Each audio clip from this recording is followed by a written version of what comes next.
We now have our friendly little spider's body, head, and fangs all worked up and ready with his little armor going around. The next thing we want to do is start focusing in on the legs of our spider. Now, because the legs are all the same, we only really need to work on one leg, and then we'll work at positioning those legs all the way around. So let's get started by setting up the reference planes for it. Now, we're not going to need any of the reference planes here, so we can go ahead and hide those. I'm just my channel box right over here. And we're not really going to need anything from this guy either, so we can go ahead and get rid of him. And an easy way to do that, let's go ahead and put him into a layer. So in your channel box and in your layers, I'm going to do create layer from selected. And this gives me a new layer right here. And with that, let's go ahead and hide the visibility on that guy, so that way he's out of there. And with everything out of the scene, we can get started with our panels for the reference for the legs. So I'm going to go ahead and drag out a box right in here, F on the keyboard to frame it, and let's go ahead and pull in our hypershade, and we need to grab up a new material. So I'm going to go ahead and create a new blend material, and with that blend material created, I'm just going to go over here, right click on it, assign blend 7 to it, and in the attribute editor we can select on our material. We'll call this one our front, and let's go ahead and change our specular color. We'll knock that one down, and with our color we're going to add a file, and on the file properties we're just going to go into our reference and our resources, and let's look for our legs. We've got legs with the armor plates. We're going to work those over after we've done the mechanical parts of the leg, then we'll put the armor plating on.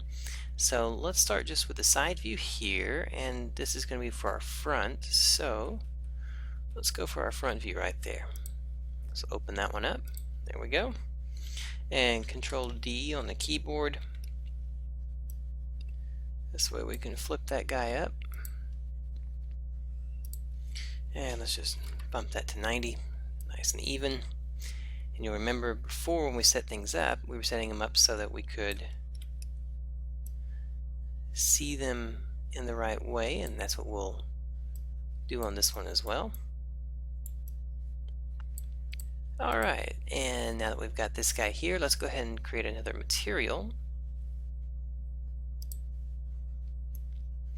And let's go down to assign new material, and in new material we're going to be doing a blend.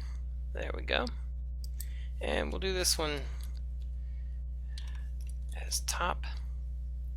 Take our specular down, and just when we created the material that time we were just using the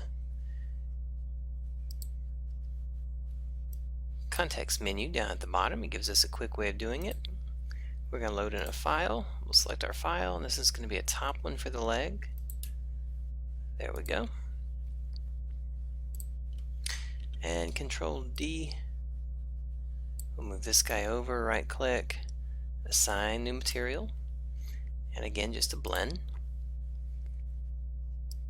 We'll drop our specular, we'll assign our file, and let's open up our file. And the file this time is going to be a side view.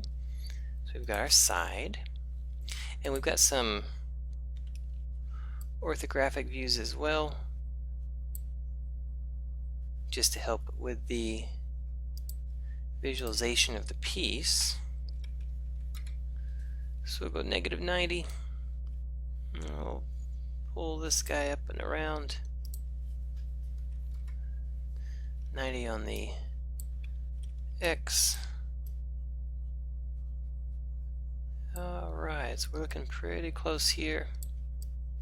Got a front view, we've got our side view, and let's see about getting this guy turned around. It's going to be at -90. Okay, so we've got the specular set up the way we want it. Now what we need to do is just get the back of the poly not showing, and if we remember how we do that, we can go into our attribute editor, and let's see if we run our polyplane. And let's let's see, our render states and our double-sided. We can select both objects at the same time, but it's only going to take the last of the selection. There we go. Alright, so the geometry is set up. It looks good. We can go ahead and make the selection of our planes. We may have to adjust them a little bit, but for right now they look pretty good where they're at. See if we're touching, and we're touching, so we're at a good spot right there, and we're lining up nice and even on that one. So I'd say we can go ahead and go with this one. We may have to adjust it while we start modeling. We may notice something, but for right now it looks good. And we'll go to our channel box and back to our layers, create layer from selected.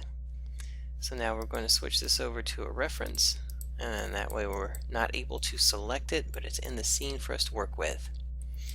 And that gets us set up with our scene to start modeling the leg out, and we'll start that up next.